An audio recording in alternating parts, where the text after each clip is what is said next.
আছেন তাদের আমরা হঠাৎ করেই সিদ্ধান্ত নিয়েছি তারা মসজিদে জেরার বানাবে, হক মসজিদের বিপরীত তারা একটা মসজিদ বানাবে, এটি মসজিদে জেরার, যেটাকে কোরআন বলছে। তো নারায়ণগঞ্জে যারা এই টাকা পয়সা ইত্যাদি মদদ দিয়ে এখানে সাহাবীদের আস্তানা গাড়াচ্ছে, কিছু নির্দিষ্ট লোকেরা আছে, তাদের নামগুলি আমরা দেখেছিলাম।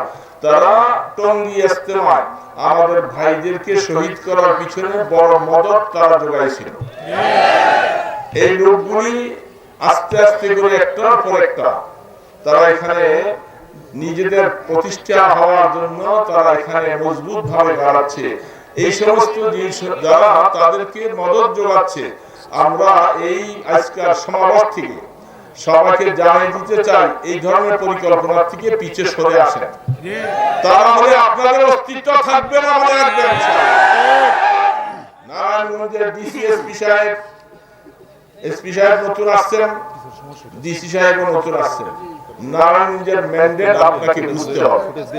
নারায়ণগঞ্জের তৌহিদি জনতা কোনদিন বাতিলকে সাথ দেয় নাই এবং দিবে না।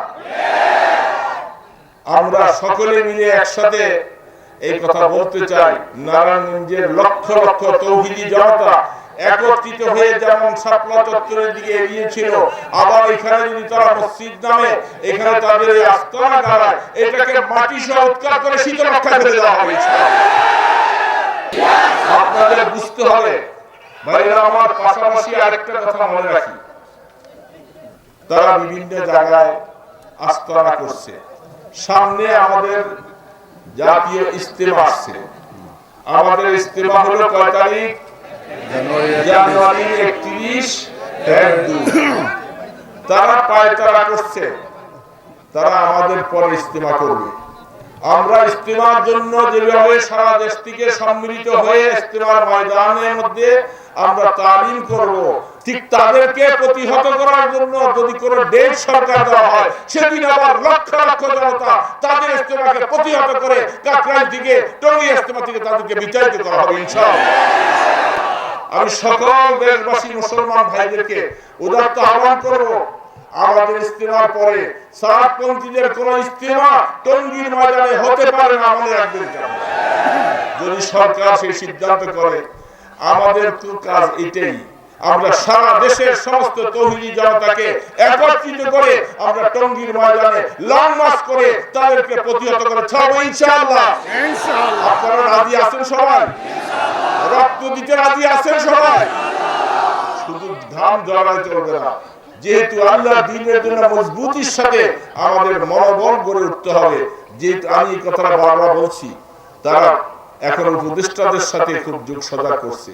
আমাদের উপদেষ্টাও যারা আছেন সকলেই তো আসলে এই সরকারের অনুগত্য নয়, এরা পেশিস সরকারেরও কিছু লোক আছে।